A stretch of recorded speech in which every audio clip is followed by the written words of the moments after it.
Hello everyone, welcome to the stream. How are you all doing, people? Koala Squadron, Julita, Caitlin, Tuss, Jabroni, Carol, let's roll intro, DBF1, Dougie, Callum, Hippity, Hoppity. Welcome everyone, thank you all for coming, thank you all for watching live on YouTube, thank you to everyone listening to this after the fact on Spotify, Apple Podcasts, wherever you get your podcasts, or watching this after the fact on YouTube. Welcome everyone, hope we're all doing well. Something a bit different today. Thought we'd do a live stream. We want to keep one of these going every single week, even if there isn't racing. But when there isn't racing, we can talk about different stuff because, you know, the F1 news cycle is a bit dry at the minute. And that suit, yeah, I know, right? From now, look, it's not my suit, okay? I definitely photoshopped that suit on. You should be able to tell. This is live, Dougie. This is live. No, so we're going to talk today about a subject that I get asked about a lot, understandably, not just from, you guys like watching on YouTube in the comment section and on Twitter, but also like a lot of people like I know in real life, when I actually go outside and touch some grass and speak to some other human beings. This is often the most asked question, and it's funny how even in 2023 with this digital age that we're in, that there's still a lot of misconceptions and a lot of just lack of generally speaking knowledge around how you can take this chatting, sitting in a room, talking to a camera with 157 people currently on the other side of it who I can't see you, but thank you all for coming. And how the real estate agents. Right and all, Carol Baskin. Right and all, Carol Baskin. Hello, Benjamin. Benjamin straight in. Marmaduke. Look, not all of us can afford a McLaren, mate. All right, okay. I want to see your lifetime earnings.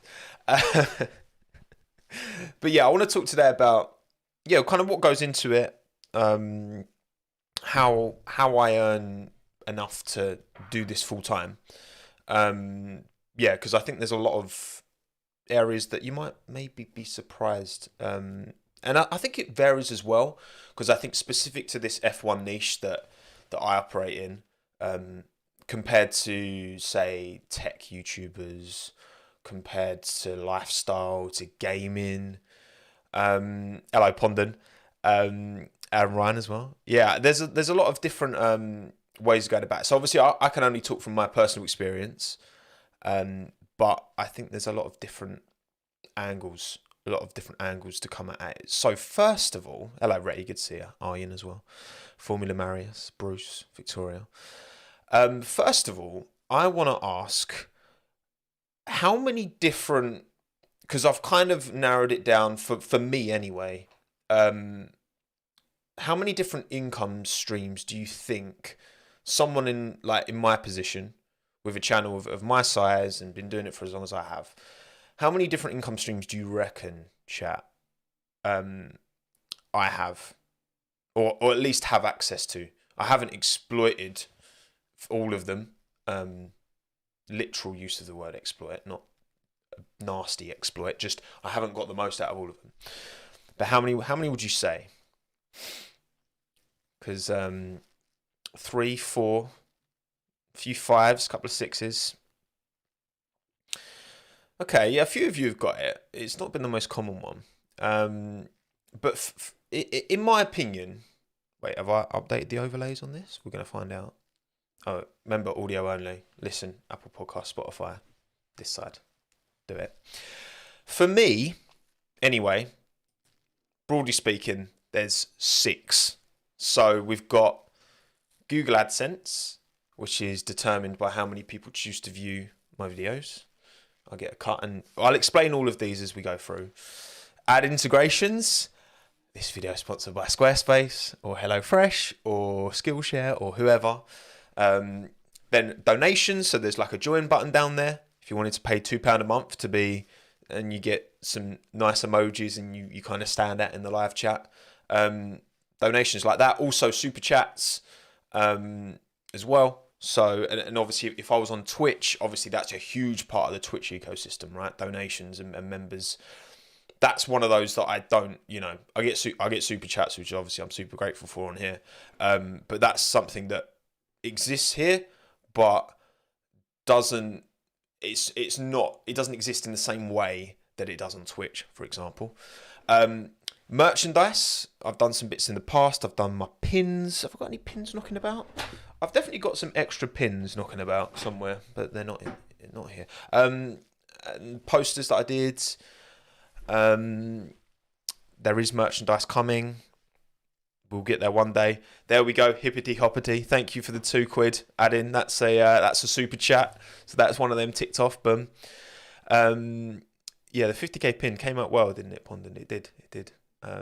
Maybe again in the future I'll do something like that. That was really nice little bit of product. Product design is what I did at university, so to make it something physical, tangible, was really nice. So yeah, merchandise. There's lots of different things. Obviously, you can do merchandise-wise. Anything when you're selling a project. Missing only. Well, look, OnlyFans is kind of donations, isn't it? Really, like OnlyFans is kind of like if I had a Patreon, which I've set up a Patreon, but I've not put it live. I've had it set up for ages, but I want to make sure. I don't want to set it live when I'm not confident I can give value on it yet. You know what I mean?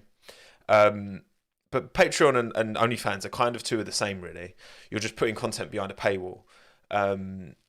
So that kind of relies on members to sign up and pay and all that, right? And then events. Now, obviously, me and Aldas did our live event, which, in part because it was the first time we did it, in part because the F1 arcade's very expensive.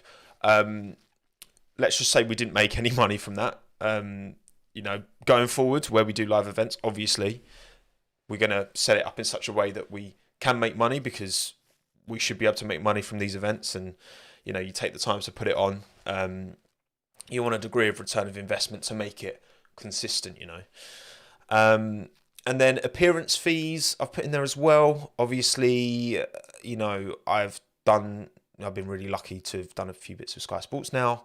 And then various other kind of opportunities, things that pop up. When I did the interview with Atze Kirchhoff in the Netherlands end of last year, for example, stuff like that. That obviously, as you grow your brand and grow your public facing thing, there's more likely to be opportunities where, there's loads of examples, like when like Jimmy and Steve, they do Gran Turismo stuff sometimes, like presenting, all that. I know, like, obviously Matt Gallagher does F1 Esports, Hayden does that as well sometimes as well, like appearance fees that you get outside of your typical thing, what you're known for. And thank you, Anthony, for the $6.99 Canadian. Cheers, mate. Your content is top tier. Thank you very much. Maka, don't tell everyone that just by watching the live stream I'm draining your bank account. That's not what it works. What about team or /org salary, like Veloce or Last Lap? Yeah, I would say yeah. I guess would that come under appearance fees? Because obviously, Pondon, you're doing stuff with Red Bull. I've done stuff with Veloce in the past. Last Lap is a bit more of a. It's more of like an ownership thing, ownership structure there. But with Veloce, yeah, that would have been. I would class that as kind of appearance fees as such, because it's like appearing on something that's not your. But obviously, it's consistent. It was consistent when I was doing stuff with Veloce. So, it's a vicious cycle that you need to commit to have time for these events, but when starting, it's hard enough to get done to make a name. Yeah, look. And that's the thing, right? I've always said this. It's this channel is where it all started, and this is my baby. This is my focus. This is my number one priority. And I would say now, like 2023, as time's gone on, this channel was like, I think at the start when this channel first started to grow, kind of start of 2020. Doing other things outside of it and having these other opportunities, I was kind of more more open to. Like, I would have been, I think, right, if, say, by the end of 2020, you'd have said to me, you'd have offered me, like, if could have been offered, like, the dream, like, I don't know, like, Sky Sports F1 deal to, like, go to all the races, blah, blah, blah, I'd be more likely to have done that then than now. Because I think now, like, I love the freedom, I love the flexibility that comes with doing this. Yeah, retainer is a good way to put it, Ben. Retainer, which, yeah, I guess appearance fee, retainer, it's kind of, because you've got ad hoc, like, one-off things. Again, like that was through Verstappen.com that I did the thing at the end of last year. With that said, that was just a one-off thing. But then obviously there's other opportunities where it is more kind of sustained and continuous, So 300k very soon, and that's the thing as well. Like with this, the subscriber thing gets kind of very. Obviously I've got my plaque on the wall to flex, which some of the letters have peeled off a little bit, but you can't see that, so that's fine. And yeah, like that's nice, obviously, but once I hit 100k, honestly, that subscriber number really doesn't kind of. I mean, a million's a long way off for me, and I don't think it's something I could, like. We'll talk more about that, but like, I've made a decision in myself that I want to keep for this channel. Everything you see, all of the graphics, all of the editing, all of the thumbnails, all of the scripts, everything is me. And in part, that is the main reason for that, honestly, is because I'm a bit of a control freak with it, and I want to have my mitts on everything, because my background is production and, well, particularly graphic design, photography, video. I kind of taught myself through YouTube, and I think that that's a decision that I've made that isn't necessarily the best kind of business decision, because if I hired an editor, if I hired, which I could do, I could do that. I could outsource, and then I could make more videos, and then bring more money. Spend money to make money. I could spend money on people to help me grow this and make this bigger, but I don't want to do that, because that then gives me obligations to those people, because I've had that in the past. What was it, in 21? Yeah, in 2021, for the first half of 2021, if you go back, you can see like I was uploading more often, and that's because I had an editor that was helping me. Shout out Jake, for like a good 4, 5, 6 months, and as much as he did a really good job, I just didn't. It was like I didn't like it. I decided to not carry on, even though it was essentially kind of paid for, and I decided to take back the control, because that's kind of what I wanted it to be. So it's certainly a way up. And when we talk from a business point of view, I guess as well, like I'm fortunate to be able to do that, and to be able to have full control and not have to relinquish any of that. I could choose to if I wanted to, but I can still earn enough to, keep my head above the water and earn enough to make a career. Do you also make the background music yourself? No, Nick. So I use Epidemic Sounds. I've got a subscription with Epidemic Sounds that I've had for ages. And that's the company that they have a big catalogue of, it's not royalty free because I pay for it, but they have a big catalogue of music that's updated all the time with new tracks. And then I take all of my little jingles, my pre-video, my end video, blah blah blah, all of that. P1 with Matt and Tommy. I reckon that's Tommy. I reckon that's Tommy on the admin today.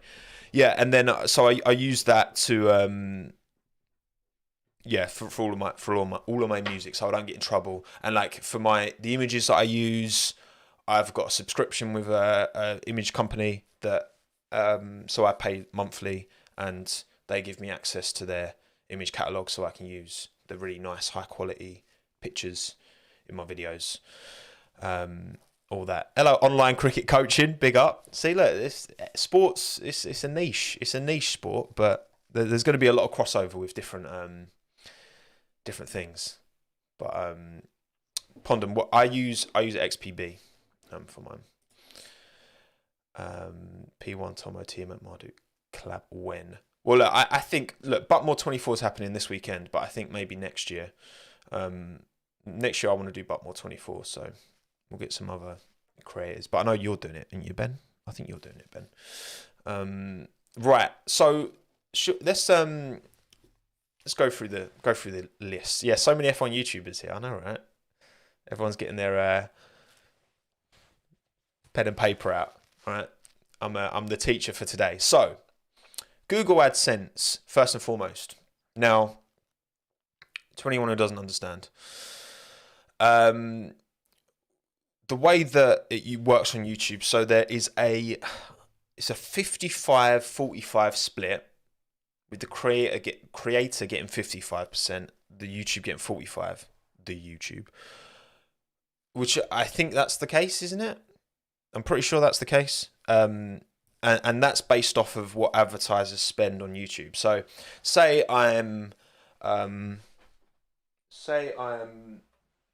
Nike, right?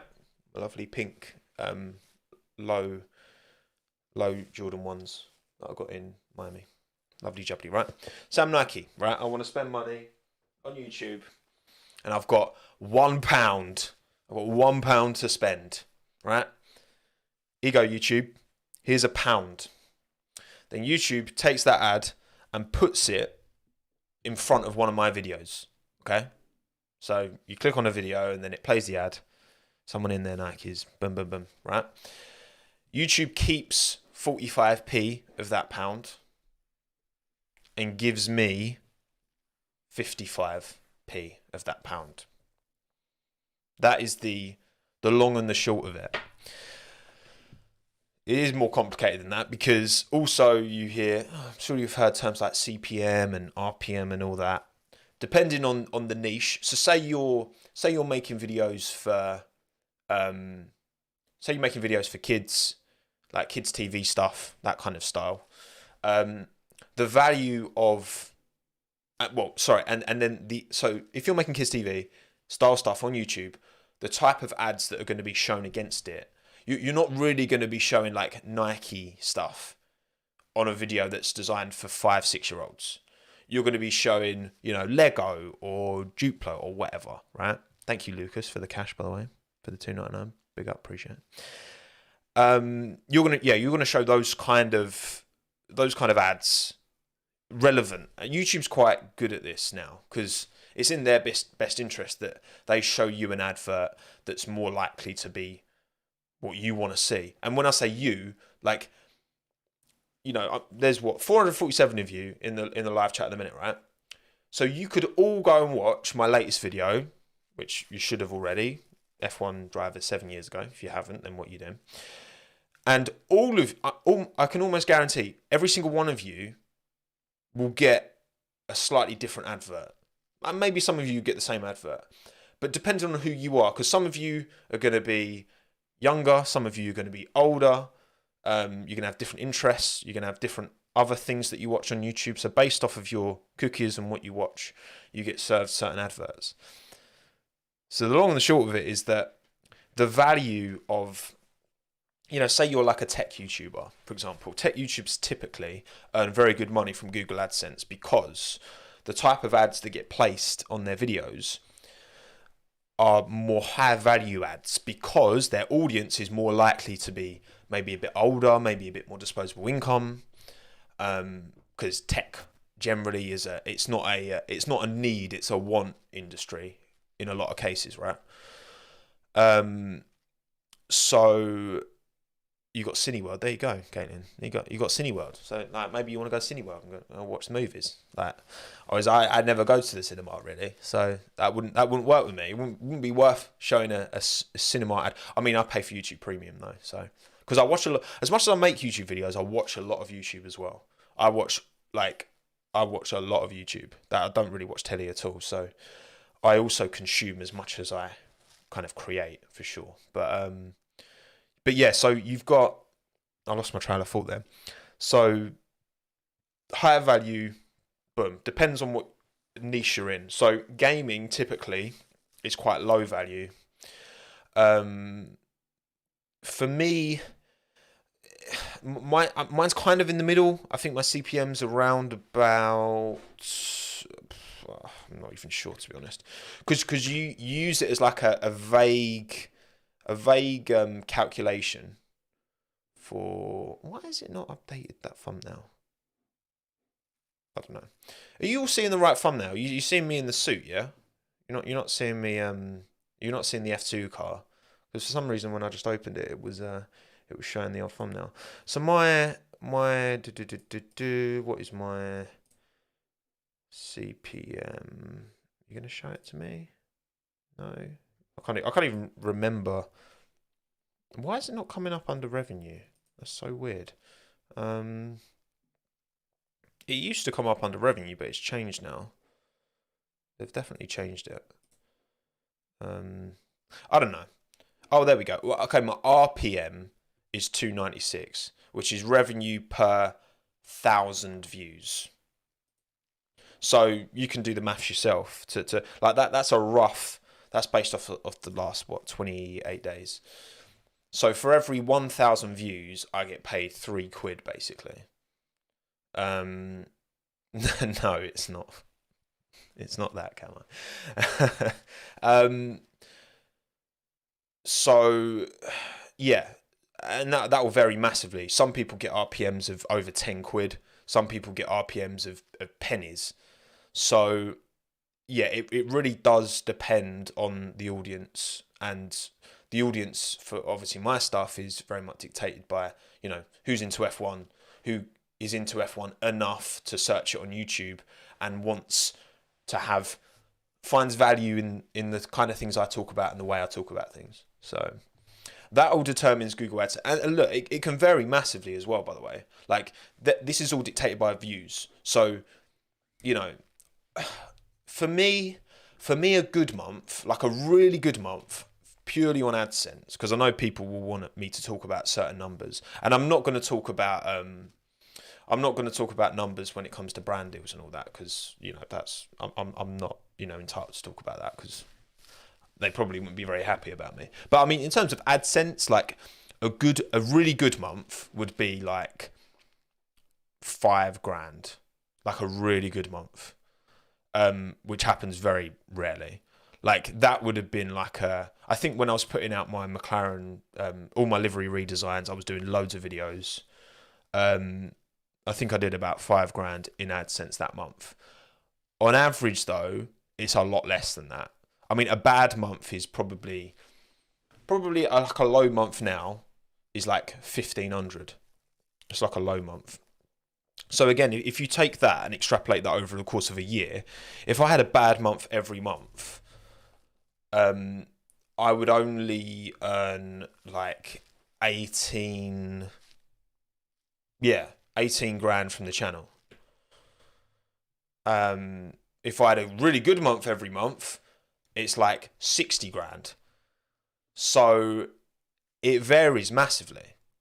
It varies massively depending on the viewership and depending on, I know who's someone, yeah, BMPH Ben, you said it varies on the month as well. So December, brands typically spend more on YouTube because you're in the run up to Christmas and all that. So yeah, like you've got that. It's very hard to have like a consistent revenue stream when you're just looking at AdSense. It's very difficult because also like right now, like there's not much interest. There's this break. The season isn't looking like it's going to be super exciting. So you can make the same video.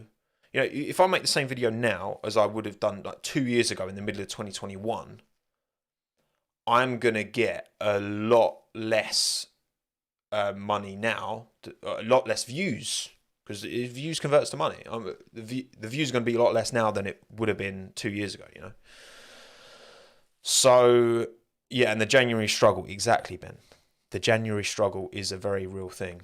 And that's why, like, in January this year, I only did 2 videos, because it's not worth me putting the same time in when January companies aren't spending money on YouTube, so that RPM drops for everyone. I might as well spend that time on other things, building, like creating new graphics and, you know, for the upcoming season, blah blah blah. Yeah, 18 grand means £18,000. So, and I mean, look, and that's the thing. If you have this is something as well, right? Like, when I say like 15, you know, 1,500 is like a bad, like that's a poor low view month. That's still like a lot of views. Like, to earn enough to like earn a living on YouTube, because like I've almost always, since I started, 2020, I was I was freelance. Well, I was working, then I got furloughed. Then I was working for WTF1 for the rest of 2020. For all of 2021, I was on a retainer with Veloce. And then last year was the first year where I was mostly reliant just on myself, I suppose. But it takes a long time. It's not like, it's not straightforward. Honestly, like, you can do YouTube for years, and I'm sure like some of you, like Ben, if you're still like, you know, you can do it for so long, and you can still get like good views, but like to earn enough to actually go at it full time. You see all the big creators and the big names who, you know, they're the most obvious, they're the most visible. But actually, if you're just relying on Google AdSense particularly, then it's a difficult one. Homepage is at F2 thumbnail. So yeah, that is weird. I don't know why it's done that. YouTube's playing up. But yeah, that would be, yeah. So that AdSense number varies massively, which is why you can't really rely on that. Hence why, obviously, you get to a certain stage, add integrations. Obviously, I've done tons with Squarespace. They've been super supportive of the channel, and it's great for me, because then that gives me the freedom and the security that I need to go. Like, imagine if I just relied on Google AdSense. So I'm either like at a low end earning like £18,000 a year, which is less than I've ever earned in. That's like less than I earned when I was a lifeguard in my very first job when I was 17. I earned a little bit more than that. Like, what if something happened? What if the sport, like, what if my videos just aren't banging? Like, that's not. I wouldn't be able to just, if it was just AdSense, I couldn't do this full time. It wouldn't be what's the word I'm looking for? It wouldn't be responsible of me to do that, you know? I've got a house, I've got responsibilities. I'm a 30-year-old man now. I've got responsibilities. Yeah, responsible, exactly. Like, you can get by for sure. Like, people get by on that, and you know, cost of living is tough right at the minute. But like, it wouldn't be responsible for me to do that when I can earn money in other means. Like, I mean, I had a career before this, and if this all goes up the Swanee tomorrow, then I'll still be able to, you know, use the skills that I've built over the years to the finance side of YouTube can earn up to £30 CPM apparently. Yeah, I've heard some mad. Like, again, if you think I earn like on average about £3 for 1,000 views, like some channels are earning 15, 20, 25 quid for 1,000 views. So like those channels, they don't need to do big numbers. They don't need to hit like 6 figures every video, which is like, now that's become my, like, you know, that's what I aim for like every video. And if it doesn't hit 6-figure viewership, then that's a disappointment. You know, for me, as far as I'm concerned. Are you able to invest in your future, i.e. pension? Yeah, and again, look, that's stuff, Burko, where obviously I'm independent. I've got my own business. I work for myself. So that's stuff that I have to, which I haven't yet, to be honest. And I have a couple of like pensions from when I used to work, because obviously I worked like a normal job from, well, before I went full time on YouTube. I was been working a normal job for like 5 years, 6 years. Got to get Minton the best snacks. Exactly. All right, Minton deserves the best. But yeah, so ad integrations, they help massively. Obviously, I'm not gonna tell you how much I earn from ad integrations, or anyone does earn from ad integrations, because it varies massively as well. Even if, sometimes it's based off of, it will get paid proportionally based off of views. Sometimes it's just a fee. Sometimes it gets paid based off of sign-ups as well. There's lots of different ways that ad integrations are done on YouTube, and just with kind of creators generally. It varies a lot, right? What was your job before content creation? I was a graphic designer at an agency. Oh, I was freelancing doing graphic design. Yeah, I'm sure you do, Ben. I'm sure you do. The dosh from shorts revenue. Oh yeah, shorts earn like nothing. There is no money in shorts. Just because the advertising. Yeah, if you're a TikTok creator, a YouTube Shorts creator, like Google AdSense, you can just delete that as a source of revenue entirely. There's just not. Would you say proportionally ad integrations pay significantly more than AdSense? Yeah, I think that AdSense. I don't know. I think it's all right, Dad. Shorts are my dream. Look, shorts are fine in the summer, but that's it. Yeah, purely for growth and opportunities, exactly. To get your face in front of a lot of people, shorts are great. But if you actually want to monetize it from an AdSense point of view, you have to find other ways of monetizing. Proportionally, would I say integrations play significantly more than AdSense? Yeah.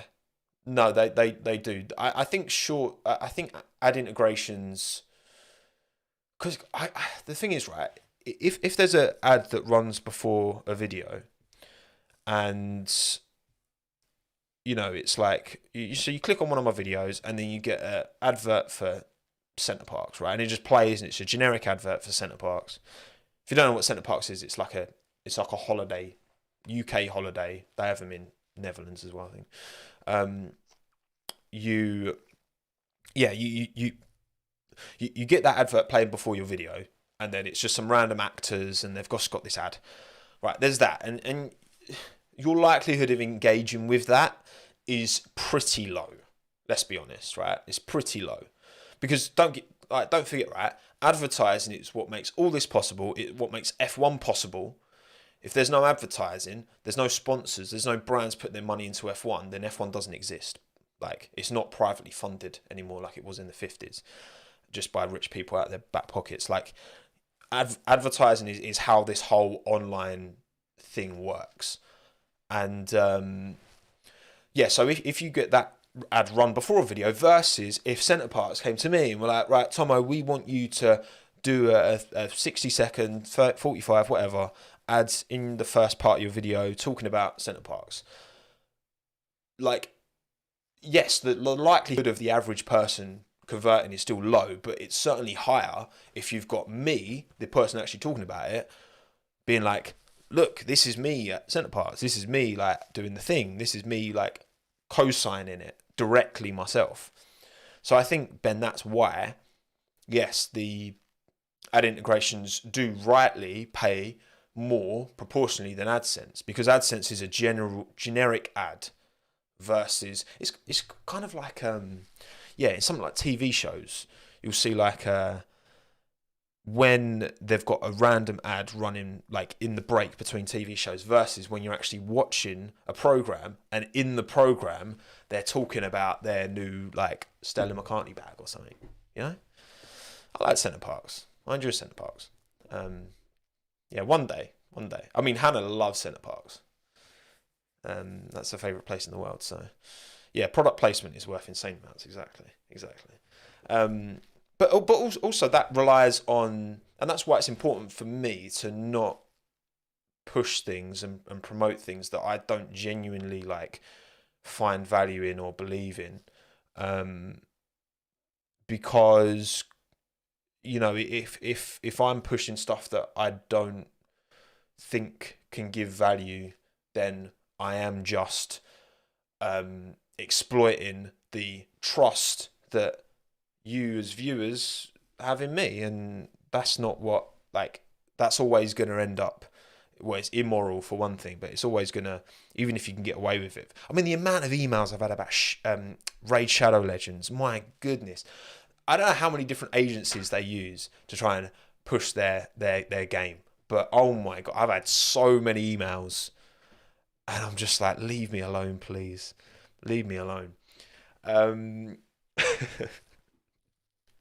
Is it bad if we fast forward? No, and that's the thing. Like that's why Trey's like, I put the most. I typically put the little bar at the bottom. Look, this is the thing, right? It help if you watch the ad. Yeah, it does help me, but you're under no obligation to, like, at all.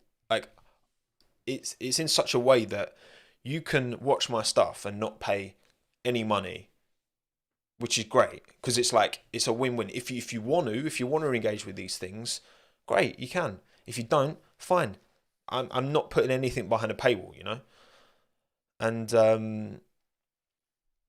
to be honest, I've never actually like replied to a Shade Rado Legends email to actually know what they'd offer me, but I'm just not remotely interested. And I just don't think, I think they're quite, those kind of mobile games are quite, quite predatory, in my opinion. So it's the same like, crypto. There was actually, there's a story I'll tell you. There was a, when was it? I think it was last season. What year was the Spa race when it got rained off? That was 21, wasn't it? That was 2021. Burko, big up the 100k poster. Yeah, okay. So I had the opportunity to go to that race, and I was reached out to by one of the sponsors of one of the F1 teams. I'm not going to name names. And it was a crypto sponsor of one of the F1 teams. And at the time I was kind of like, I wasn't that educated on crypto. I've got my own opinions on crypto, which are much more educated now since then. And at the time, I couldn't go anyway. We had something on. I wouldn't have been able to make that race. And I'm not telling you which one it was. I wouldn't have been able to make that race anyway, and obviously it was rained off, so I'm kind of glad I didn't go in the end. But obviously, the opportunity to go to an F1 race, when a brand, like when 8 Sleep offered me to go, and got 8 Sleep on our bed, like, 8 Sleep's great, it's a great product, so I'm more than happy to like co-sign that, and they sent me out to Miami and blah blah blah. But in this instance, at the time, I was definitely considering it, because this was the first time I'd ever been reached out to by a brand, and it was to go to Spa, which I've always wanted to go to. And if we didn't have something already on, I definitely was considering it, for sure. And I think since then, since I've educated myself more on crypto and I've got more of a educated opinion on it, I'm also glad I didn't take it back then. But me in 2021, I was definitely considering it. Like, I would never consider that now at all, because I don't co-sign that industry at all. But at the time, I was definitely considering it, because when it's offered, that's where it, it's easy for me to say, I would never take blah, blah, blah. Like, when you're offered opportunities, like, part of you is always gonna consider it. Of course, you got to think there would definitely be. Let's be honest, right? Think of an industry that you don't like, you don't agree with, you don't co-sign, be that crypto, be that whatever. is there an amount of money that they could pay you to do something to, in part, shield their products? Like, if they offered you $1,000, maybe you'd say no. If they offered you 10 grand, if they offered you 100, if they offered you a million, if they offered you $1 billion, you'd be like, well, okay, that's £1 billion though. You know what I mean? There's always a number that you're going to get to eventually, even if you don't agree with the products. So it's and that's just your own personal choice at the end of the day.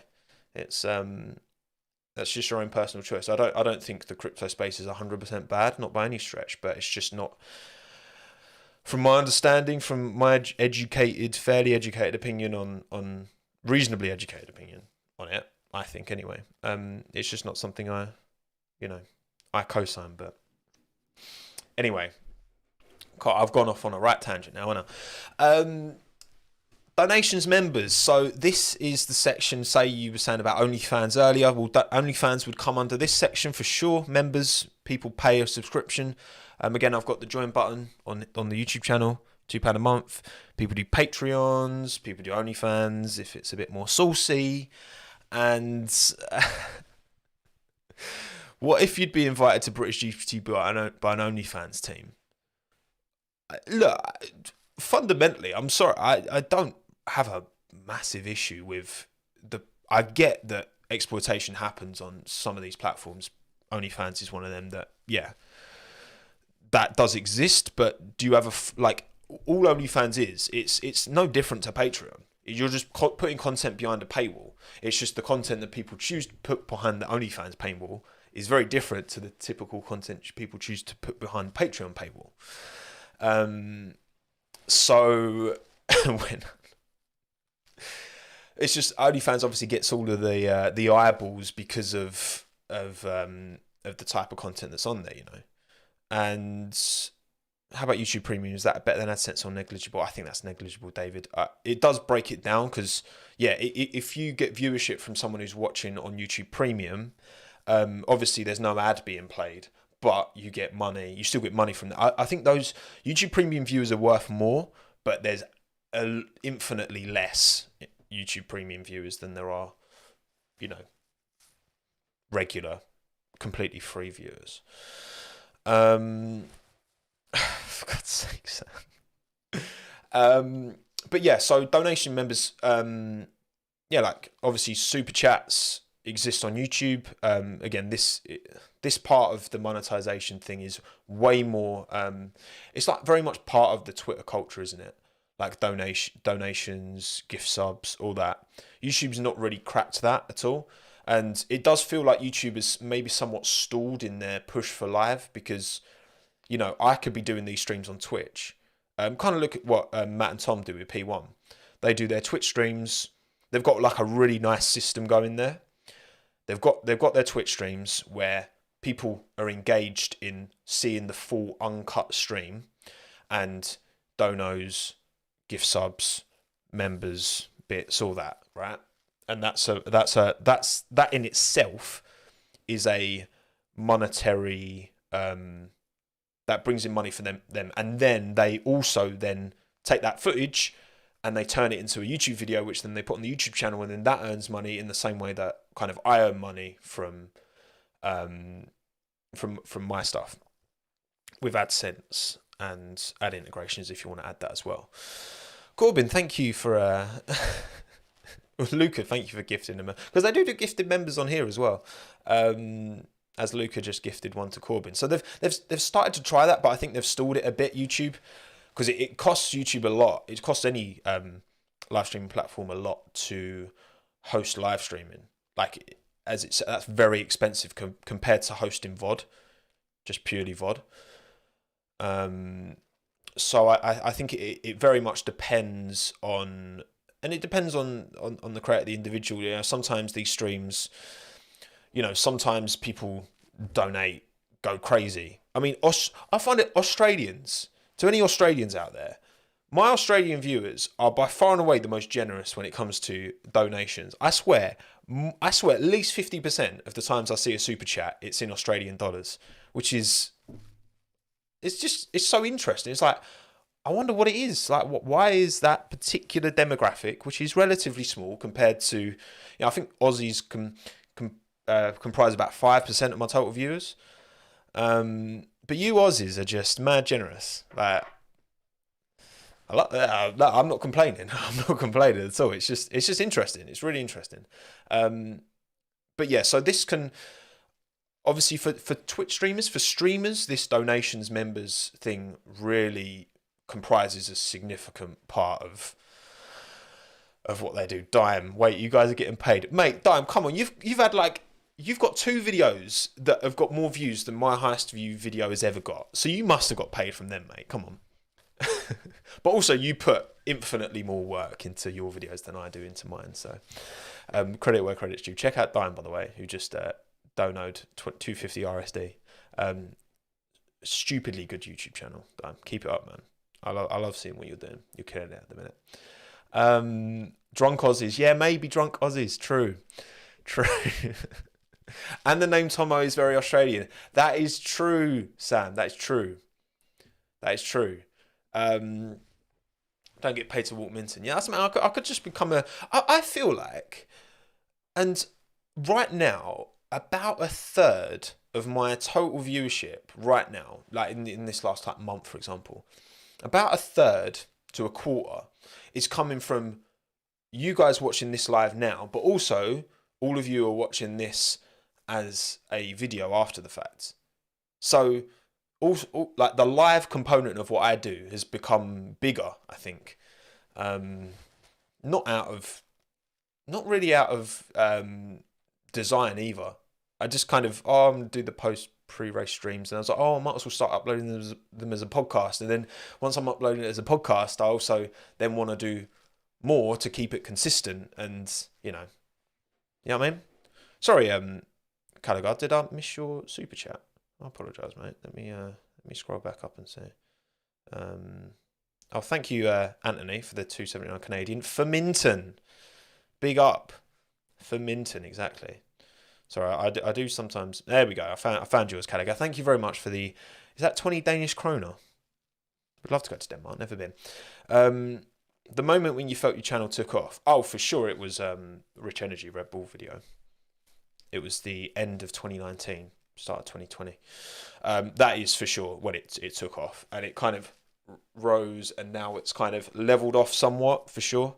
But look, as long as you lot are still interested in what I've got to say, then I'm all right. So I'm not complaining in any way, shape, or form at all.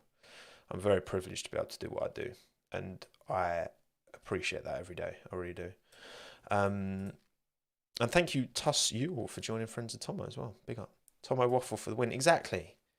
I mean, look, nothing else is going on at the minute. There's no F1, so like the whole world is basically on pause, right, until the season starts again. Personally, I prefer YouTube streams, never on Twitch. Yeah, and that's the thing. It's like, yeah, I could have from a business point of view, and this is something that I did think about doing, and I feel like that the ship's sailed now. But I was actually offered a deal with Twitch last year to do my streams, my pre-post on Twitch, my pre-post race streams on Twitch. I could have then still uploaded them after the fact on YouTube. I decided to turn it down because I believed, and I still long-term believe more in YouTube than Twitch from a live streaming point of view. But ultimately, I felt like, all my audience is on YouTube. I'm onto a good thing here. And yeah, for sure, monetarily, I would have more money if I'd have taken that deal. And I'd probably be earning more money now, even if that deal didn't extend into 2023, which I don't think it did for many, because Twitch have kind of now I think they were pushing sport big last year, and that's why I got reached out to. But I think more so that, you know, again, the way Matt and Tom do it is really good because they can monetize Twitch in its own way, where, you know, people are, it's a lot more in that Twitch culture to donate and to subscribe and to pay your own money. It's not the same on YouTube. There's not that same culture there in terms of the audience. But then they also take those lives, cut them up. It would be like me doing this live stream and then me cutting it up and then uploading it again on this channel as a video, which just that doesn't feel like it works for me. Like, that doesn't feel like it works for you and for the channel to have like the same content uploaded twice almost, but one is the live stream VOD and one is the, one's the cut up version. Yeah, it just doesn't kind of, yeah. So like, if I'd have taken that deal, then yeah, I would certainly have. It would have been a smart business deal for sure in hindsight, and I don't think I would have been any worse off. Maybe a bit on my. I think my YouTube audience, obviously not having the live streams on here, some of you wouldn't have gone to Twitch, and wouldn't necessarily have watched it after the fact as a video on YouTube either. So yeah, it's streamer on Mixer. Yeah. I'm surprised, given that they sponsor Afro Male, I'm surprised Kick haven't reached out, but there you go. Definitely wouldn't go for that, because we all know where the money to pay creators 95%, we all know where that's coming from. So I feel like your content suits YouTube streams way more. Yeah, maybe it does, Ponder. Maybe it does. I think it's it is different. That they are very different platforms in terms of the audience. But then, like, I've got a Twitch channel that I very rarely stream on, but I used to do it a lot when I was just gaming. I don't have my simulator. I don't have room for my simulator in this house. So if I did, I probably would be doing more Twitch streams, because it was always fun to just chuck a stream on when I'm playing some Gran Turismo, The Digimon channel, exactly, man. Exactly. Okay, I think we've kind of covered that one. Yeah, Trackmania streams and all that. Merchandise. Again, merchandise is something that I definitely have ambitions to do more seriously going forward. I've had something in the works that's been in the works for so long, and I'm really disappointed with the company that I've used, because it's been like trying to draw blood from a stone. It's been really frustrating experience. However, I could have, for the merchandise thing, there's a lot of companies who will, Teespring, various companies that will, you just send a design and they handle everything else. But again, and especially because I've worked in, I've worked in e-commerce before. That was where I first got my kind of work break, working in digital fashion, like online fashion website. And Mint and Plushie, Julieta, that is a fantastic idea. Holy shit, can someone write that down? Julieta, that's an unreal idea. A Mint and Plushie. I'm writing that down. That is such a good idea. That is actually a sick idea. I'm writing that down. And you're gonna, if it happens, you're gonna look back at this stream and remember. Write that down. And yeah, you can pay a company to do it. Again, because this is something that I have certain, and again, from a business point of view, I could be pushing stuff. I could be selling Tommo F1 pink t-shirts for a nice juicy markup, and some of you would buy it and be fairly happy with what you get. But I want to do it to. I look at what Calyx has done with No Two Ways as a real example of what I'd love to have, and I think I've got the skill set to put it off. I'm confident that I've got the skill set to put it off now. It's just you have to ultimately I'm not going to manufacture pieces myself in this study, by hand. Like, I don't have those skills, but I know what I want, and I'm very confident that it would be stuff that you guys would like as well, and we go from there. But Tommo F1 team hat, yeah. And look, that's the thing. It's like merchandise. I did my posters, which was great, and they sold out. I did my pins. It was great. They sold out really quick as well. I think it's great having people who support what you do. All of you out there just watching supports what I do. But yeah, being able to bring it into real life, and being able to, because I've always wanted to have my own business, my own brand. University, I was printing t-shirts myself. I was literally doing the printing in the spare bedroom in our place at the time. It was I did literally in the back of my car. I did sneaker screens. I don't know if anyone's seen the Instagram page Sneaker Screens that's linked on my Instagram.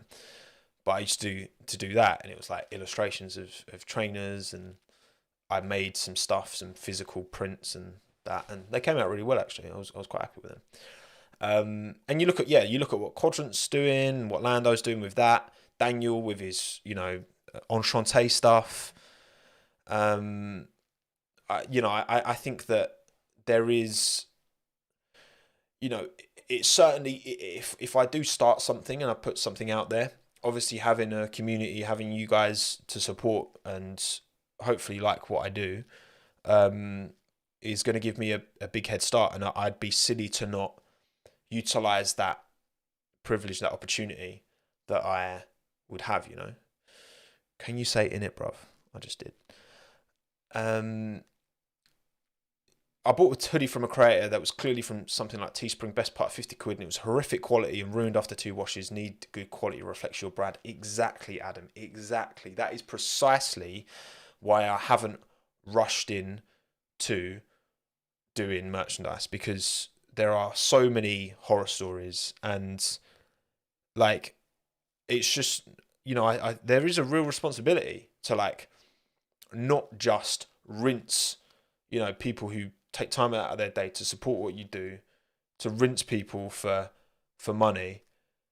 Like, you got to make something. Like, I couldn't, like, even if I did like a rubbish quality hoodie that sold out and no one complained, I can't be proud of that. Like that, because that's something I actually like. Again, I did product design at university. I was a graphic designer. I was a photographer. I now make videos. I like making things, like making something that I can be proud of and co-sign and be like, yeah, like I'm happy with that. That's important to me. Like, bun the money, like that's important. Like, for me to be happy with what I've made, that's where like my satisfaction comes from ultimately. So yeah, like I know what I want to do. It's a matter of time. It's gonna come. It's just, I just need to, because I like what I'm doing. I want to get it all made in the UK. I want it to be super, like all the little details, all the little things that just make something feel special. Like, that's what is important to me, and doing it that way has meant it's taken a lot longer. But I'm cool with that. I'm fine with that. You're hoping to see me wearing a suit. I do have a suit similar to the one in my thumbnail, but proper Brexit merch. But yeah, so merchandise is one of them. Yeah, it depends on, if you outsource it to a company to do it a lot, then you just get a cut of sales. If you do it more yourself, you get more of that return, but then also it takes more of your time away. So merchandise is something that, yeah, I have not. This is when I say, like, I haven't fully exploited the merchandise part yet, because when I do jump on it, I can promise you, if like my standards when it comes to like merchandise and clothing, my standards are high. I know they are. I know they're high because of how unhappy I was with the first sample that I got. I wasn't unhappy with it. I was just like, no, there's a lot of things I'd change here.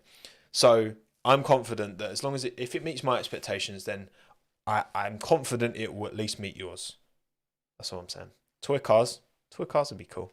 It's just getting the And some of the best YouTube merch that I've seen is the more creative stuff that isn't just t-shirts. Now I will be doing t-shirts, but other things like, I'd love to do like racing gloves, like for sim races maybe, or I don't know, overalls, or I don't know, like mini helmets. Yeah, look, I've got my little do a little collab with the to Tommo. See my little do a little Tommo F1 mini helmet. Why not? Why not? Why not? Indeed, I should consider. Wait, someone's collab with Hilfiger and a line called Tommo Hilfiger. Very good, very good, very good. Love that. Okay, events is another one. Now, obviously, me and Aldas did our live show earlier this year, which was fantastic. If there's anyone in the chat who was there, thank you for coming. It went really well. Like in terms of the event itself, I was really happy. Again, in terms of going forwards, me and Aldas met up yesterday, chatting around ideas, venue, all that. And this is definitely something that I want to do more of, for sure, because it was so fun. It was so fun. I love meeting people who watch my stuff. I love meeting you guys, like when I get the opportunity to, because it's like I'm here on my own. There's no one else here. Yeah, there's 400. It says 438. It says 438 on that screen, but I can't even. How can I, as a human being, I can't even comprehend that, really. Like that, there's 438 if you're watching this live, and then this will go on to get, based off my streams, typically get over 10k views. 10,000 people. 10,000 people. Like, there's a lot of people, and I can't even comprehend that number. Like when I'm sitting here chatting. And yeah, like I think doing live events. I went to Matt and Tommy's P1 event. Was amazing, really good. They killed it, smashed it.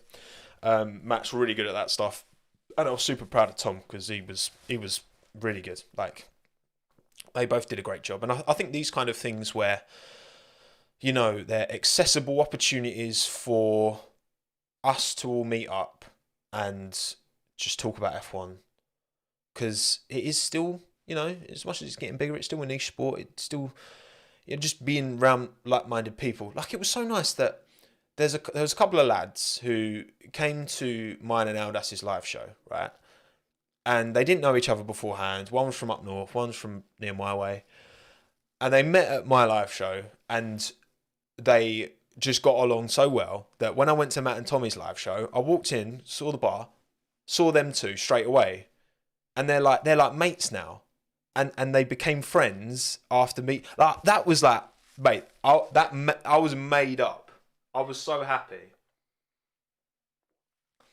I was like, that is exactly what I want this to be, and doing more of these kind of events and getting people to actually like come together in a sport that typically hasn't, unless you go to the race itself, which is behind such a paywall that's only getting bigger. I think doing more independent fan things like this, I think it's a massive opportunity. And to earn some money along the way, cool. Like, sure, for sure. Like, that'd be great. But it's not a 100-litre bottle. I think it's 3 litres, I think. Hang on. It says on the back. It's a 60... No, it's a 2-litre bottle. 2,000 millilitres on the back, it says. 64 ounces. So yeah, to do more events like that, again, get an opportunity to meet you guys. You guys get an opportunity to meet each other as well, and it's nice. It's fun. We can all share in our passion. And yeah, so more to come in that space. Again, in terms of a way of making money, we definitely didn't tick that box for the first event, but the first event was definitely more to like just gauge, do people want this? Can we do a good job? Do people enjoy it? And I think we ticked all those boxes. I just think that there's now a few little, things to Yeah, lessons learned. Exactly, Ray. Exactly. You learn so much more from. This is the thing in life, right? You learn so much more from doing something than thinking about doing something and just really thinking about it. I'm like, oh yeah, but if I really think about it, then I'll get it exactly right. No, no.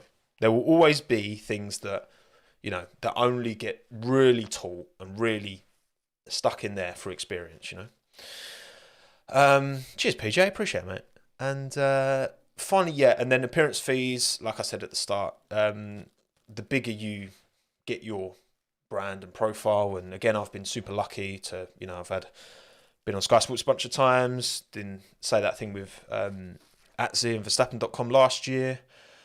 There's been other things where, timings wise, because a lot of these opportunities, these appearances, they come quite late.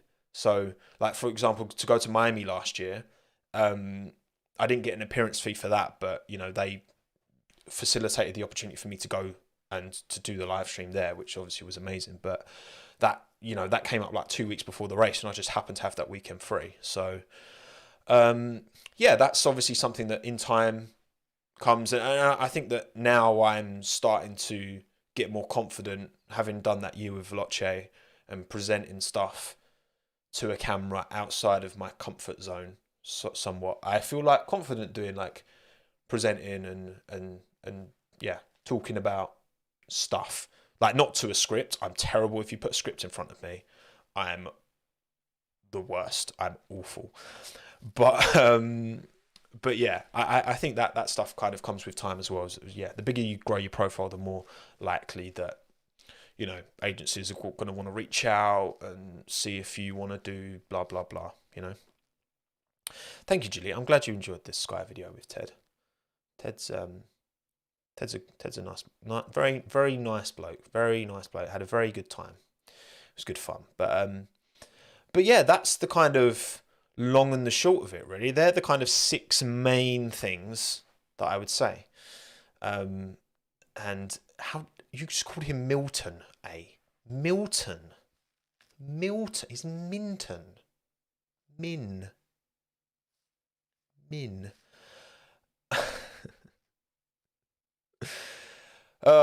Shall I go? Let me go and Milton Keynes. Minton Keynes. I'll go grab him. Hang on, give me a sec.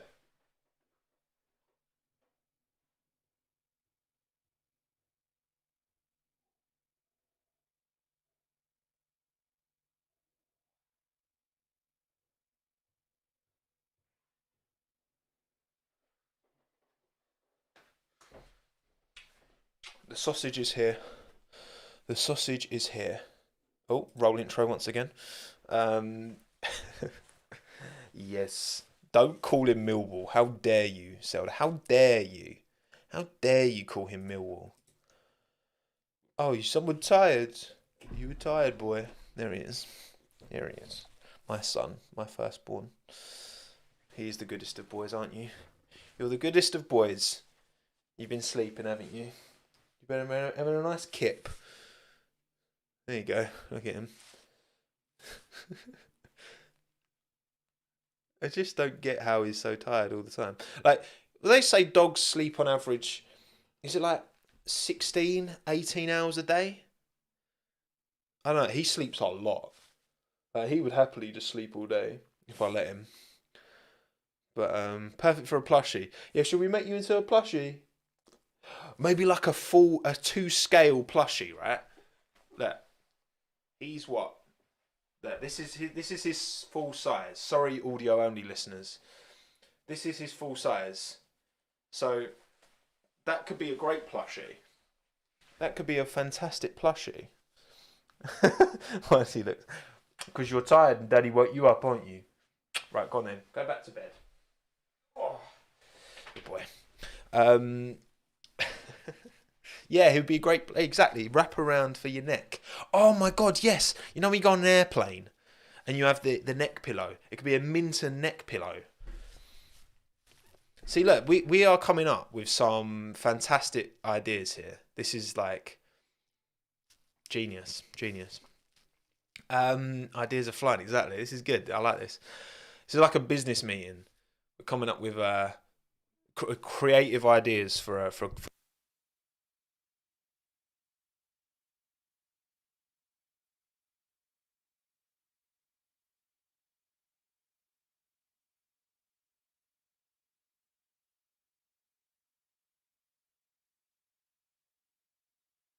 Audio's gone. Audio's back. Sorry, mic. I move this mic sometimes and then it just cuts out for some reason. I'm back. I'm alive. So, does anyone else have any more questions? I guess. Any more questions on this subject? Because I feel like I've mainly covered everything, but the more I cover in this, the more I can, like, you know, whenever, because people ask me about this all the time, so I can just direct them to this live stream. What sort of income does Spotify, Apple bring in from the podcasts? I mean, right now, absolutely zero. Nothing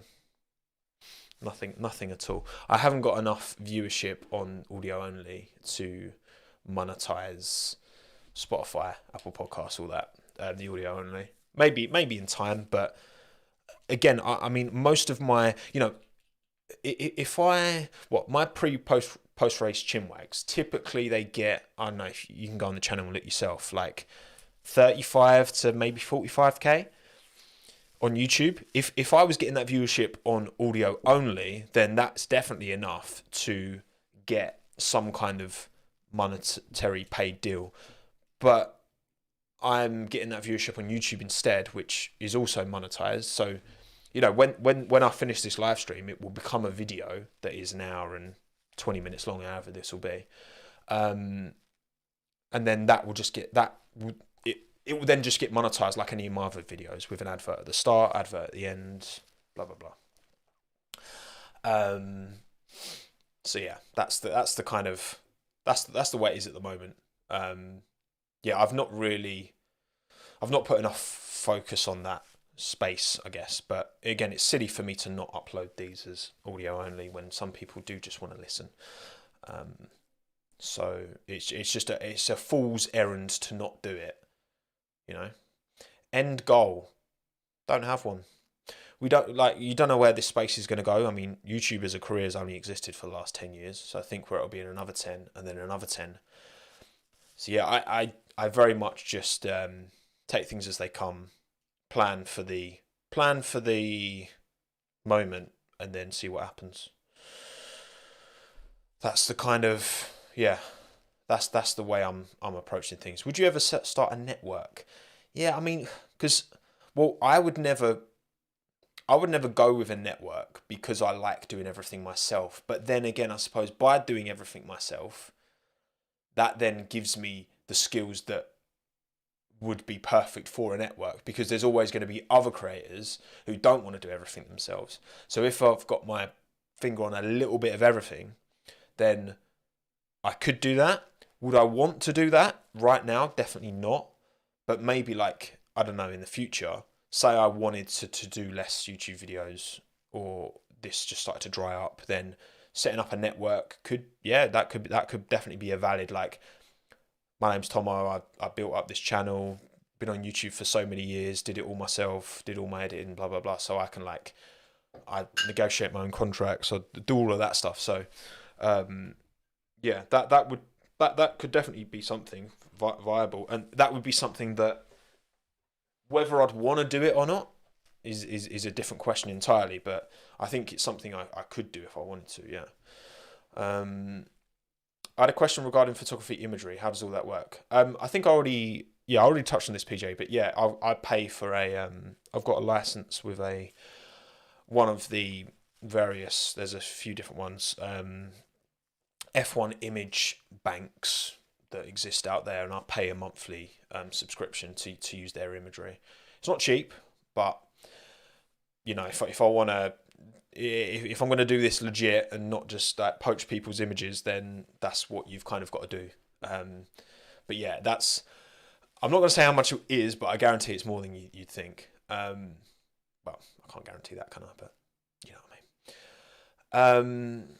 And my plan to come to New York. I've never been to New York. Would love to come to New York, but so one day, because Hannah loves New York as well. That's like one of her favorite cities in the world. So I'm sure one day, New York, it will happen, I'm sure.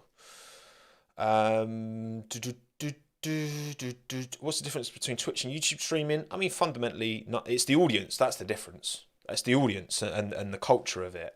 You know, fundamentally, it's no real different. Obviously, you know, raids are great on Twitch. Gift subs are way more established. Like most of you probably didn't even know you can do gift subs on YouTube. Um, it just that kind of that culture, that side of it is way better on Twitch. But fundamentally, the product's no different. Um, do, do, do, do, do, do. Going back to ad integrations, does it make a difference to you if you skip your sponsored segments? Well, it yes, it does, but so it does in I guess two ways. So it does because you're not seeing the sponsor, so therefore you are less likely to click on any potential link or less likely to engage with it if you don't see it, which for some ad deals, not all, but some, you're paid based off of numbers of subscriptions or whatever. Um, in those instances, then it does. But also because if you're skipping a chunk of the video, then that will somewhat affect average watch time and all that, which from broader YouTube algorithm point of view can, you know, the lower your watch time, that can somewhat hurt your videos. It doesn't make a huge difference, I'd say, generally, but it does.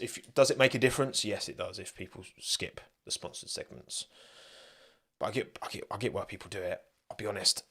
I sometimes do it. Like I try not to because in my position, I'm like, yeah, I feel obliged to support other creators, even if it's a sponsors that I'm not interested in.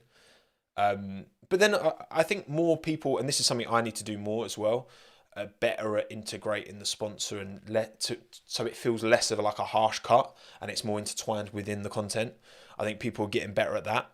So that's something that I need to definitely work on because it is an important part of why I can do this full time, you know. So that's definitely a thing. Super percentage that YouTube take. Good question, Dominic. I'm not actually sure what YouTube takes as a percentage of my super chats. I think it might be 30%, but I could be wrong there. I could be wrong there, definitely. When is Le Mans? Would you be there? I would love to go to Le Mans.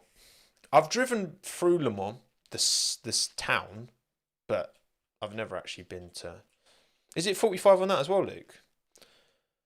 I thought it was less for supers, but fair enough. That's mad. Why is Kushmani? Yeah, I don't know why Kushmani's car is showing in the thumbnail. The thumbnail is the correct thumbnail, but YouTube just for some reason is showing a different thumbnail. Even though I've put the right thumbnail on the video. Weird. I don't get it.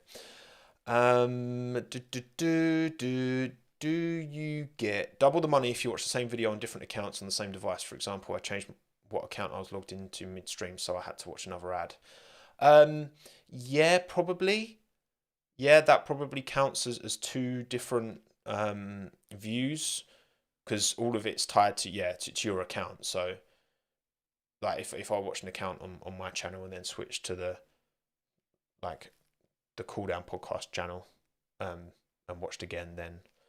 But also, I've got YouTube Premium on my main account, so it's hard for me as well because I very rarely see adverts. I'd never see adverts on YouTube now because I've got Premium, so I kind of forget about it. And then when I see like Hannah watching YouTube and she sees an advert, I'm like, oh yeah, I forgot about adverts, which is like the whole way I make money ultimately.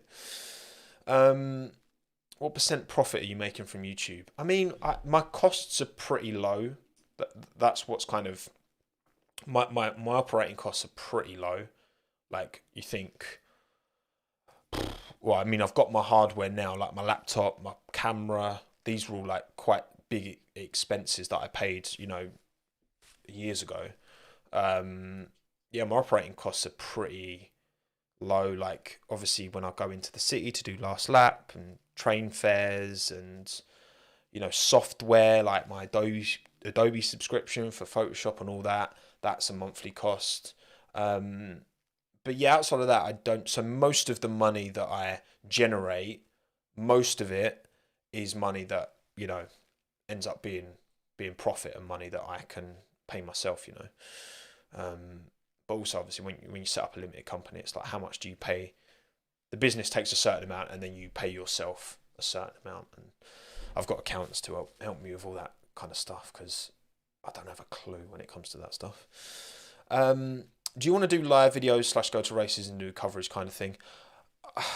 I mean, look, my ideal setup really is to, you know, like pre-race stream on like a Thursday, go to a track on a Friday and a Saturday, and have experiences there and do stuff at a track, even if it's just watching the race and not doing content, like, and then cover the race somewhat on like a Sunday, like we do with Last Lap at the moment. That's kind of the ideal balance that I would have, because again, I'd rather watch the Sunday race on a screen than at the event. And this is coming from someone who was there in 2021 for the Silverstone Max Lewis crash, because you just don't get that same understanding, and yeah, you get a slightly different angle on it all, but you know, watching the race in person, it's very hard to follow what's going on. It's true. It's true. Might sound ungrateful, but it's true. What if you skip ads? Would that affect your pay? Yes, skipping ads does affect how much the creator gets paid. Yes, because you've not viewed the full advert. I think you still get paid, but maybe a fraction of. I don't know what it is, to be honest. I don't know the exact amount. How does your demographic split look? Male to female, I can tell you. So, and again, with the age thing, it's difficult, because you obviously get a lot of younger people who set up accounts in like with older ages, so they can watch anything. So that's somewhat skewed in terms of age, but let's have a look. So actually, my top geographies in the last 28 days, highest is USA with 18.9%. Next is UK with 18.4%. And then it's Australia with 5.1, Netherlands with 4.6, Canada with 4.6, Germany with 3.8, India 3.7, Spain 1.9. France are like nowhere. No French people watch my stuff. If you're here, bonjour. But only 0.8% of my audience is French, which is quite interesting considering how big an audience the French audience potentially is. And then age, so what? 41% is 18 to 24, but then 35.5% is 25 to 34, which I think is quite high. That kind of me having that age group being 35%, I think is quite high relative to other people I've spoken to in the space. And then my male to female split is 92.8% male, 6.8% female. Which again, I think actually compared to other similar creators like me, I think I'm on the slightly higher level female, but it's still very, very low. Only 6.8% for the girls, exactly.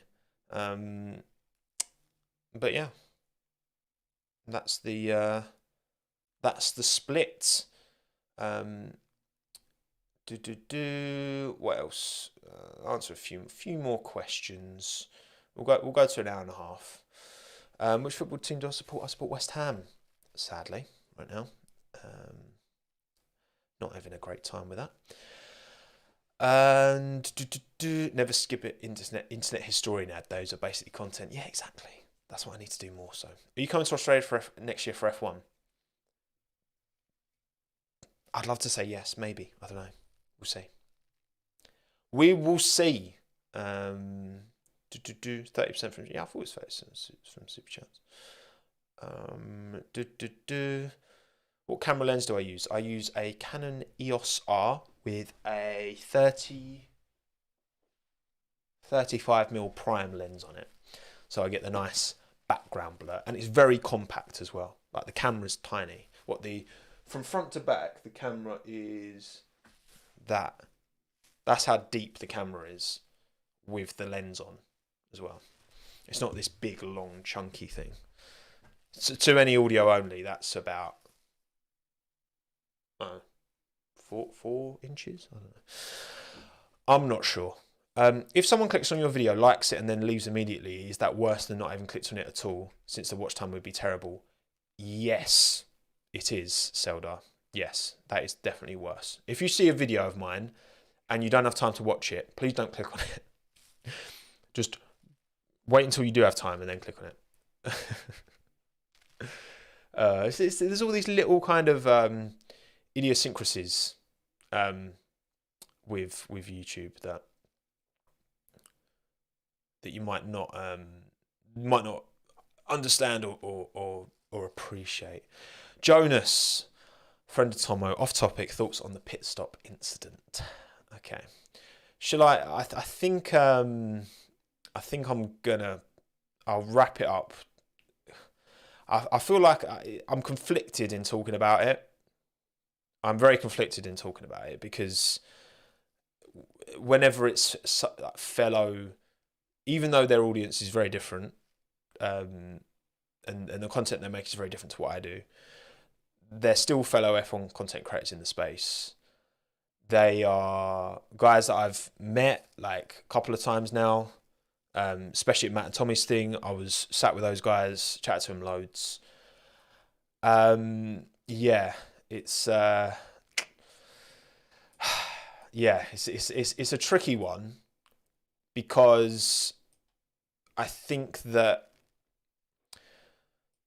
when it comes to putting yourself out there, that anyone who chooses to put themselves out there, be that on TikTok, on YouTube, whatever, anyone chooses to put themselves out there as a face, put their identity, their personality, their character out there, you put yourself in a very vulnerable position. And I have respect for like everyone who does it. I have a fundamental degree of respect there for anyone who does it. Now, obviously, I think the word that comes from the whole situation is I just think they were naive in that situation with Jake and Fab, and it's kind of bitten them on the arse, and it's all kind of played out in the worst way. Now look, again, their audience is that they have a platform for a reason, right? They speak to an audience that I maybe somewhat speak to because of the way I talk about sport, but also I do assume a reasonable amount of knowledge from you guys. So for anyone who doesn't know, and also like Screaming Mills, like that's the podcast that they were on.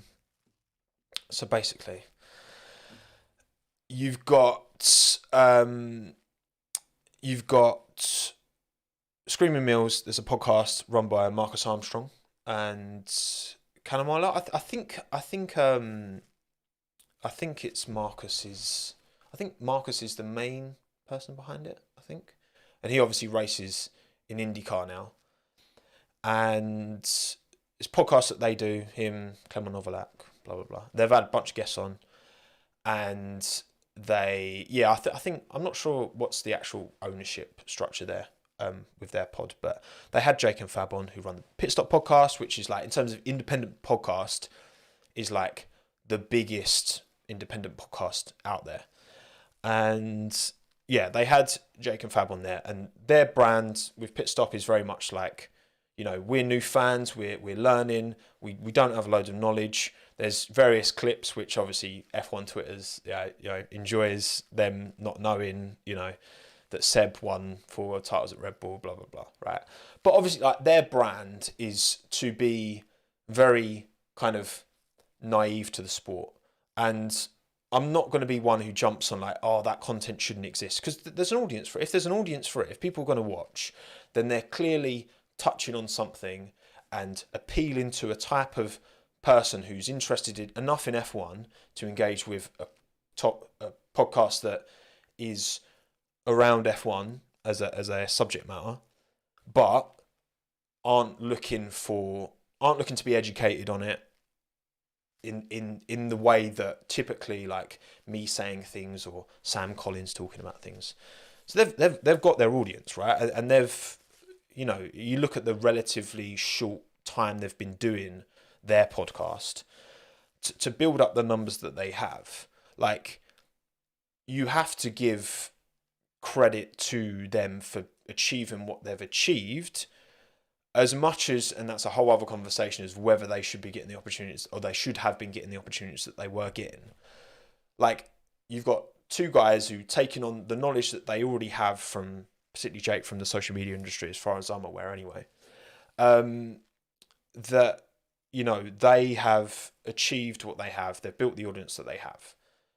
And good for them. Like, they're in their lane doing their thing. I'm in my lane doing my thing. Everyone's in their own lane. That's part of why I think, the F1 fan base is so varied, but also the types of people making, there's TikTok creators with loads of thousands of followers, subscribers, millions of views that I'd never even heard of until I started using TikTok. There's something for everyone, which is good. Thing is, if you're going to go onto a podcast that has F2 drivers, a lot of the conversation is around, talking about the racing. If you're going to go into that conversation, into that room, with that very naive to the reality of, and with Juan Manuel Correa being on there, of course, a driver who almost lost his life, was in the crash of Anton Hubert that did take Antoine's life, long recovery to get back into racing. If you're going to go on someone else's podcast with someone else's audience, and you're gonna just go about that conversation in the same way that you would on your own, without doing without doing the research beforehand into the guests, and if you're going to go into that space, then you're going to get caught out. And like you say, Jalita, imagine any female creator saying stuff like that. They would get disproportionately. You get away with certain things. I'm sure I get away with certain things because of the fact that I'm a white guy. Like, there are going to be certain things that probably I do get less grief for because of the privilege that I have in those instances, right? And I can't speak for every instance but at the end of the day, it's like, no one should be, people should be allowed to, like you say, imagine a female creator saying stuff like that. And they would get wrongly, like, dragged over the coals. Like, criticism is somewhat, like, some of the criticism is 100% valid and 100% fair. Because, to go on and talk about how, no one cares about the racing. Well, I don't think that's what, like, for example, that's what Fab said. It was like, no one cares about, people were more interested in the soap opera side of things. No one cares about the actual racing. Do I think that's actually what he meant? Like, literally no one, not a single person in the world cares. Well, I don't think, with the best will in the world, I don't think that's what he meant by what he said. I think he meant that, like, there is a significant portion of fans, just like in any sport, who exist and are there, who are primarily consuming the content that is more kind of more lifestyle, more, whatever. That portion of the fans do exist, and I think that is what, with them and their podcast and their audience, that is the portion that they are talking more to.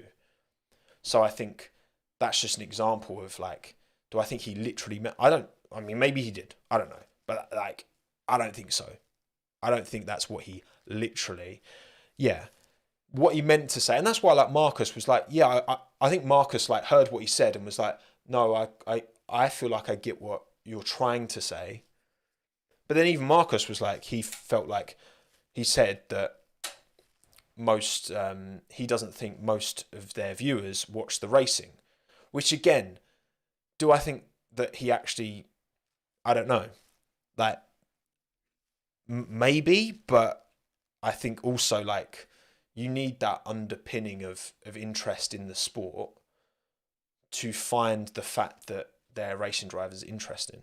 So I think it's one of them that you sat in a room with people like we have it on, you know, on the last lap, we have lots of different personalities and opinions and we're all chatting, and you've got this like, you know, when you're doing a podcast with multiple people, it's like you've got everyone in the room, and then there's like another person in the room who can't speak, but that person could be any one of hundreds of thousands of different people, and everyone's gonna listen in and interpret what you're saying differently, and some are going to give you benefit of the doubt and think, oh yeah, that's just hyperbole. Some aren't and are going to, you know, read it for what it is, and there's no right or wrong, because you can't know always what people are. You know, that's the biggest thing with this job, is the whole kind of, I know what it's like to be misunderstood in what I'm trying to say and getting dragged for it. So whenever something like this happens, I am very reluctant, instinctively reluctant to immediately, like I think as a human, I think one of my better qualities is benefit of the doubt, and always giving a degree of benefit of the doubt. Now, there's obviously some things that happened in that conversation which I think were very disrespectful, and they were very naive to go into that situation and, you know, be so. And it did, like that. It does come across as they are very, not ungrateful is not the word, not appreciative, or take for granted. That's it. Taking for granted the opportunities that you get. That's kind of definitely the energy that they gave across, which I think that they, you know, and maybe look, I've been, when I first started uploading YouTube videos in 2015. My very, very first YouTube video I ever put out was in 2015. And so that means of my total YouTube career, still, even now, over half of it has been spent getting like no views. Like, I got 400 subscribers in 4 years on my football channel. And I think having that base of doing this because I love doing it, I think that will always keep me somewhat grounded to the privilege, the opportunity I get to do this as a career, to get invited on Sky Sports, to, you know, have people listen to what I have to say. Like, I will always try my best, and I will always, you know, and sometimes I'll find myself like get frustrated with an edit. I'll get really annoyed, and I'll be like, hang on, like, like, whoa, let's take a step back, Tom. Like, why am I getting something like this? Is literally like a dream job. Like, just take a minute, calm yourself, and get on with it. And we're all guilty of it, you know. We're all guilty of we're all guilty of overlooking at times the privilege of the opportunity that we have.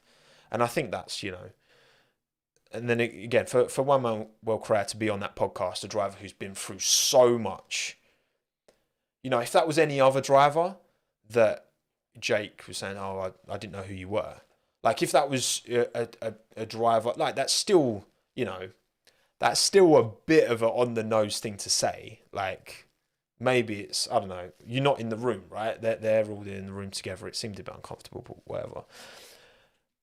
But to say specifically to One Man Walker Out, that's like obviously the one driver above anyone else, you know, that you really can't get away with saying that to, because of what he's been through, and rightly so. And that's the thing. It's just, you know, hopefully they learn from this as well, because, you know, again, because I'm in the space, because I'm doing this as a job, I'm always going to have a bit more, apply a bit more benefit of the doubt, have a bit more empathy than I think the typical person, because I do understand the bad that comes with the good, and the feelings of being, you know, misunderstood somewhat, but also sometimes, yeah, like I think most of the criticism has been genuine. I think some of the criticism has been way over the line, just like it always is. I mean, you had Callum Ilott getting death threats after what happened at IndyCar at the weekend, where he kind of blocked but didn't really block his teammate. So yeah, I'm reluctant to automatically jump on, and you know, I mean, you've had, you know, their podcasts get spammed with like negative reviews. Do I endorse that? Not really. I don't know. I understand why people are frustrated, right? I get it, and that's the thing. Like you were saying, Julia, like when they're getting opportunities and they are so kind of, their whole brand is to not be educated on the sport. Like I understand why why they were getting opportunities, because like from a brand or from F1's point of view, they look at them too and they see like, okay, they've got an audience who's like just converted to F1 but maybe hasn't fully converted to F1, so their audience is prime for us to like, right, let's give them opportunities so that their audience then becomes an already, you know, goes from a almost just converted into F1 to a dedicated F1 audience.